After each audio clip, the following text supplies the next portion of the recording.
Bonjour, c'est Cryptoly, j'espère que vous allez bien. Aujourd'hui, on va parler de Tao, la crypto de BitTensor. Pour plusieurs raisons, c'est on va se poser la question de est-ce qu'on est dans une bonne zone de rechargement ou non? Qu'est-ce qui est en train de se passer sur le protocole? On a pas mal de nouvelles qui vont arriver courant 2025 et qui sont arrivées fin 2024 et qui vont transformer drastiquement Tao et BitTensor en positif et aussi en négatif. Je vais vous expliquer un petit peu tout ça. Et on va se poser la question, est-ce qu'on est oui ou non dans une bonne zone de rechargement? Qu'est-ce qu'il faut viser comme prix de rechargement et comme prix de vente par rapport à toutes ces nouvelles et comment ça pourrait impacter l'écosystème? Alors, je vais rappeler rapidement ce qu'est BitTensor. BitTensor, c'est un protocole qui a pour but de mettre en disposition une infrastructure pour faciliter l'interfaçage entre l'IA et la blockchain. Alors, pour être encore plus précis, c'est vraiment un écosystème dans lequel on a tous les outils pour pouvoir favoriser l'éclosion de nouvelles intelligences artificielles ou de nouveaux protocoles d'IA, majoritairement open source. Et le but, c'est de créer une incentive à avoir toujours le meilleur protocole, toujours au-dessus. Et c'est le but de BitTensor.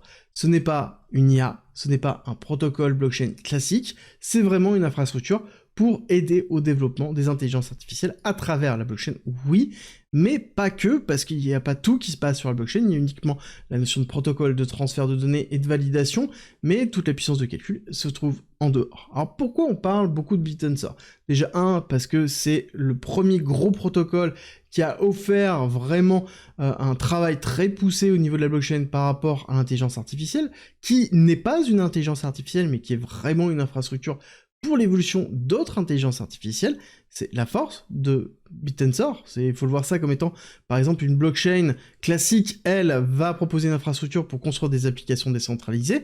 Par exemple, Ethereum propose une infrastructure pour construire des Uniswap, par exemple. D'accord? Là, on va avoir BitTensor qui propose une infrastructure, non pas pour construire des intelligences artificielles, mais pour que les intelligences artificielles, ou les protocoles qui veulent faire travailler un modèle d'intelligence artificielle, puissent avoir les outils nécessaires pour faire évoluer leur protocole en open source. Alors j'essaie de faire vraiment simplement, de façon à pouvoir lisser, mais il faut comprendre que ici, on va avoir BitTensor qui est le socle, et on va avoir les subnets qui vont se greffer sur ce socle-là. Chaque subnet est généralement un protocole qui essaie de développer quelque chose de spécifique, comme par exemple une IA spécifique pour quelque chose de spécifique, va faire évoluer son projet d'intelligence artificielle grâce aux outils de BitTensor. Alors pourquoi on parle beaucoup d'intelligence artificielle en ce moment? On a beaucoup de nouvelles qui arrivent, notamment Sam Altman, courant décembre, qui a lancé Sora qui n'est pas disponible en France, mais qui est un protocole qui est énorme, qui permet de pouvoir, à partir du texte, créer des vidéos qui sont d'ailleurs très bien faites, qui évoluent très vite. Donc c'est une réalité, on voit que l'IA avance vraiment très très vite.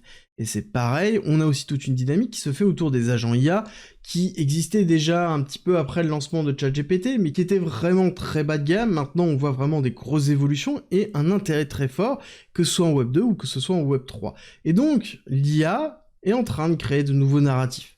Mais derrière ce narratif, il y a un intérêt toujours par rapport à BitTensor, parce que BitTensor reste, encore une fois, un des premiers protocoles, et c'est un protocole qui n'est pas une IA, c'est un protocole qui propose une infrastructure pour les IA.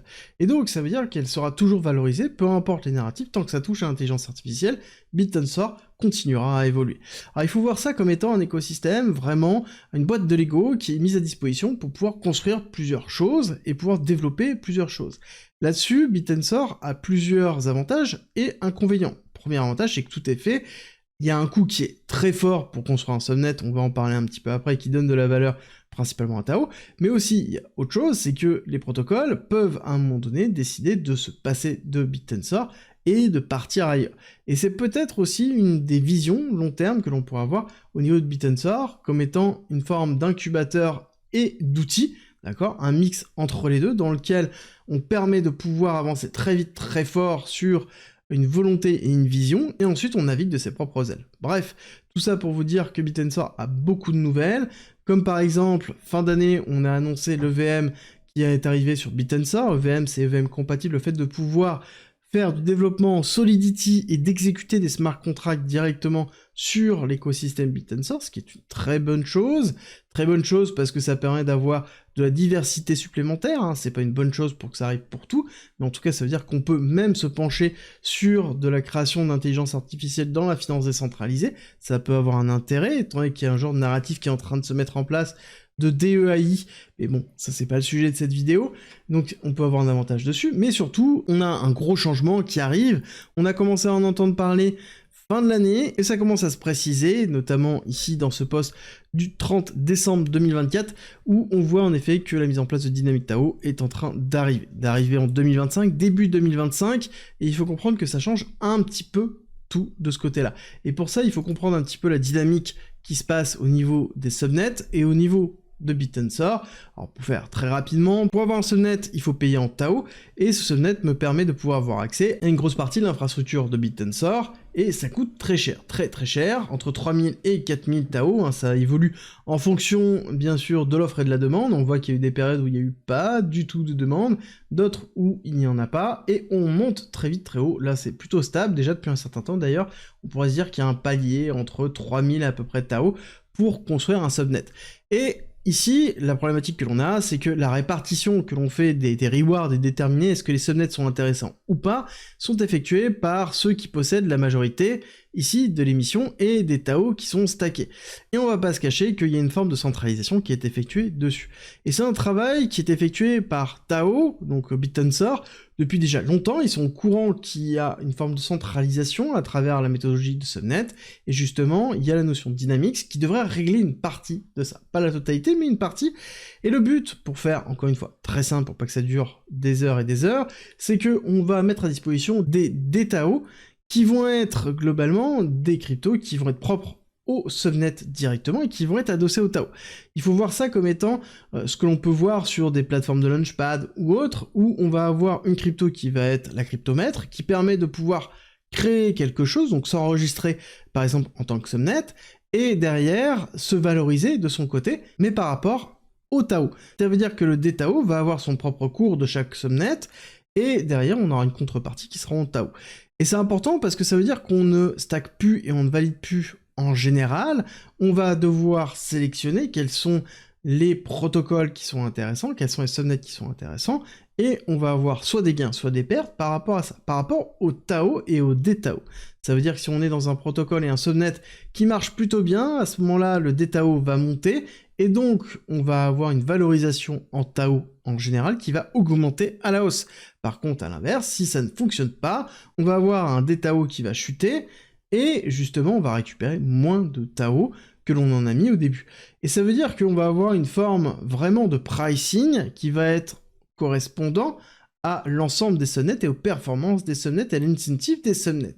Et donc ça veut dire qu'on complexifie beaucoup le protocole Tao, et je pense même qu'on va avoir des couches de simplification qui vont se créer petit à petit, comme par exemple, pourquoi pas, des stratégies qui vont permettre de maximiser justement le nombre de Tao gagnés dans des investissements ou dans des pools d'investissement.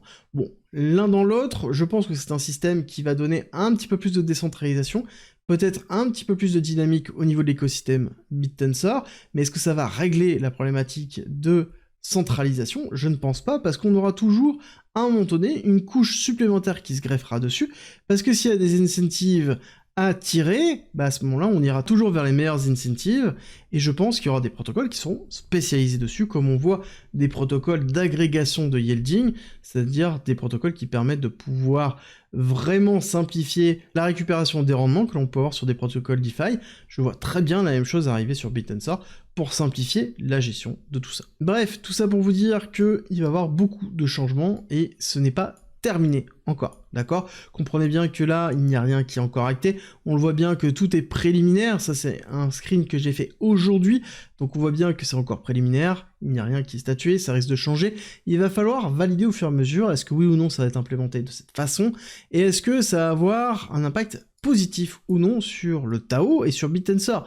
Il faut bien comprendre que ça va toucher au poids et à l'intérêt que va avoir le Tao, et 2 aussi au protocole en lui-même, et la façon dans laquelle il est drivé actuellement. Et donc on va avoir un double impact, et il va falloir vraiment surveiller comment ça va se mettre en place, et surtout comment la communauté va réagir par rapport à ça, à savoir que BitTensor est une communauté en lui-même, et c'est une des forces de Bit&Sword. On a des fervents défenseurs du Tao en tant qu'investissement, mais aussi on a des fervents défenseurs de Bit&Sword et des différents subnets qui sont construits dessus. Par contre, il faut savoir que l'utilisation de Bit&Sword et l'évolution de Bit&Sword sera toujours remise en question par rapport à l'évolution que l'on peut voir aussi sur le Web 2. Quand on voit l'évolution que l'on peut voir sur du XAI, du OpenAI, ou même sur l'intelligence artificielle plutôt chinoise, on se dit qu'en effet la centralisation va très très vite, et à quel moment l'écosystème Bit&Sword sera capable de rattraper ça. En tout cas, ce qui est sûr et certain, c'est que l'écosystème, actuellement, par rapport à la blockchain et à l'intelligence artificielle, ils sont leaders du domaine, et je pense qu'ils évoluent vraiment très vite. Vraiment très très vite, et donc il y a un effet communautaire qui est très fort.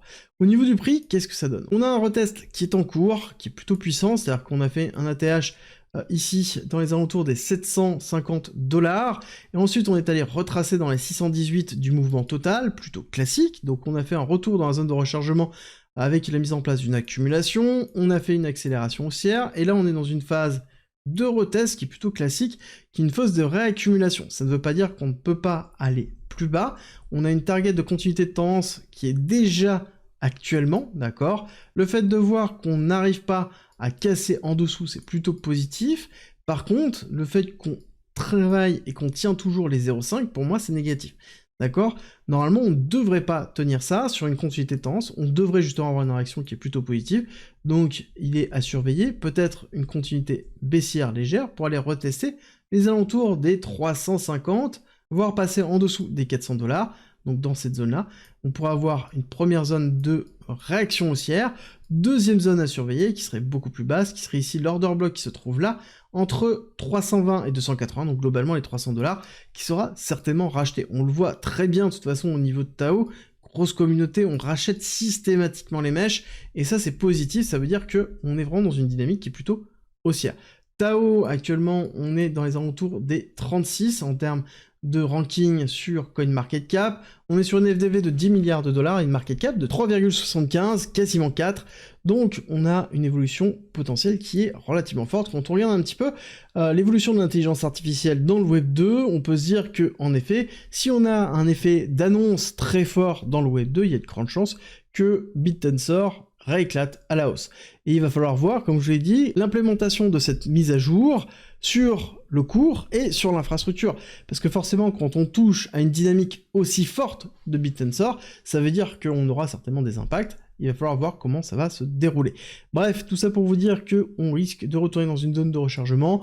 Bit&Sword reste toujours dans les alentours des 0,5, donc c'est une zone de rechargement plutôt normal. Ce qui nous intéressait, c'est peut-être justement un retour dans des zones qui sont privilégiées, qui seront peut-être vraiment des très belles opportunités. En termes d'évolution, il y a plusieurs façons de la calculer. On peut se baser sur la market cap, dans lequel on pourrait aller chercher les 10, 15, 20 milliards de market cap, donc qui font déjà une belle perspective d'évolution. Et si on se base sur l'extension de Fibonacci plutôt classique sur l'évolution que l'on a eue et le retracement, on va avoir première target entre 1 et 1,1 dans les alentours des 900 $, on va aller chercher les 1,618 à 1300, et on peut aller chercher les 2,618 à 2000 $. Après, on a d'autres extensions, mais ça dépendra principalement si oui ou non on a un narratif qui se met en place, et quel va être l'impact de la mise à jour sur Bit&Sword. Globalement, c'est un ensemble.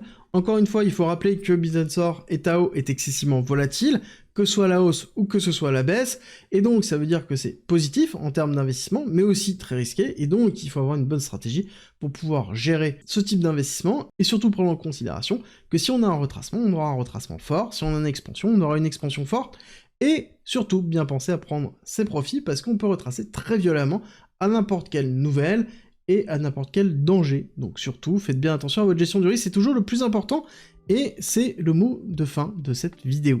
J'espère que ça vous a plu, si c'est le cas, n'oubliez pas, likez, partagez et abonnez-vous, et on se retrouve très vite pour une nouvelle vidéo.